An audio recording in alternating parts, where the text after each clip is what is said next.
स्वामी समर्थ यांच्या पुण्यतिथीनिमित्तानं बनवलेली ही पारंपरिक नकुल्याची खीर खूपच सुंदर आणि छान घट्ट झालेली आहे। नकुले ही अगदी मऊ आणि परफेक्ट शिजले आहेत। ही खीर आपण आज स्वामींना प्रसाद म्हणून अर्पण करणार आहोत। खूप चविष्ट आणि मनाला समाधान देणारी अशी ही पारंपरिक रेसिपी आहे। आहे तुमचं आपल्या चॅनलवर। आज स्वामी समर्थांच्या पुण्यतिथीनिमित्त आपण बनवणार आहोत पारंपरिक नकुल्याची खीर। ही खीर नैवेद्यासाठी खूप खास मानली जाते आणि खूप सोपी पण आहे। तर चला मग आधी बघूया लागणारे साहित्य। मी इथे घेतलेली आहे नकुले, अर्धा लिटर दुधाची पिशवी, 1 वाटी साखर, चारुळं, काजूचे तुकडे, पिस्त्याचे तुकडे, बदामाचे तुकडे, मनुके, वेलदोडे पावडर, केशर आणि तूप। तर चला करूया या रेसिपीला सुरुवात। बारीक गॅस करून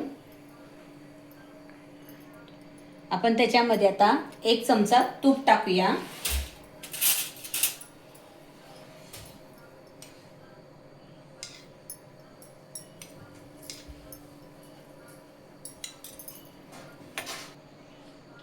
त्याच्यामध्ये आपण मनुके आधी हे करून घेऊया, भाजून घेऊया, तळून घेऊया।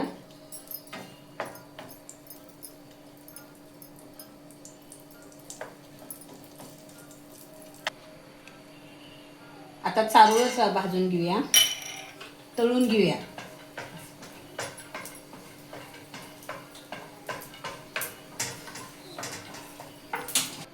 आता त्याच्यामध्ये सगळे ड्रायफ्रुट्स टाकून घेऊया। काजू, पिस्ता, बदाम टाकून घेऊन चांगलं तळून घेऊया ह्याच्यामध्ये तुपामध्ये।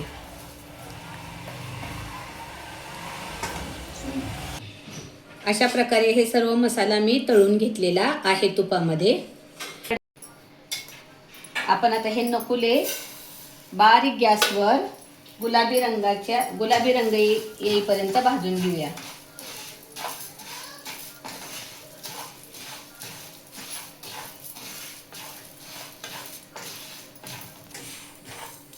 अशा प्रकारे नकुले तुपामध्ये चांगले भाजून घ्यायचे आहेत। आता छान मस्त कलर आलेला आहे ह्याला आपण आता हे काढून घेऊया। गॅसवर आता कढई ठेवलेली आहे।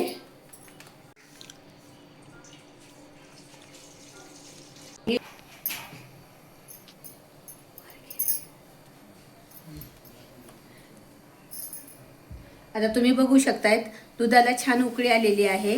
आपण आता त्याच्यामध्ये नकुले टाकून घेऊया।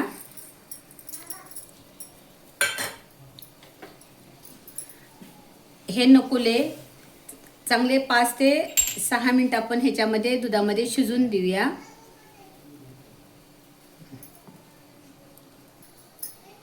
आता साखर टाकून घेऊया। नकुले शिजलेले आहेत चांगले। त्याच्यानंतर त्याच्यामध्ये ड्रायफ्रुट्स टाकून घेऊया।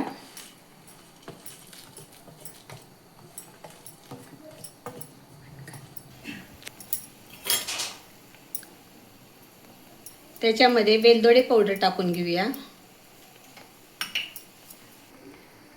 आता आपण केशर टाकून घेऊया। केशरनं कलर पण छान येतं आणि टेस्ट पण छान लागते। आता खीर आपण अजून 5 मिनिटं शिजवून देऊया। अशी दिसते आपली सुंदर आणि स्वादिष्ट नकुल्याची खीर। आजच्या दिवशी नैवेद्य म्हणून नक्की बनवून बघा। जर व्हिडिओ आवडला असेल तर लाईक करा, कमेंट करा आणि चॅनलला सबस्क्राईब करायला विसरू नका।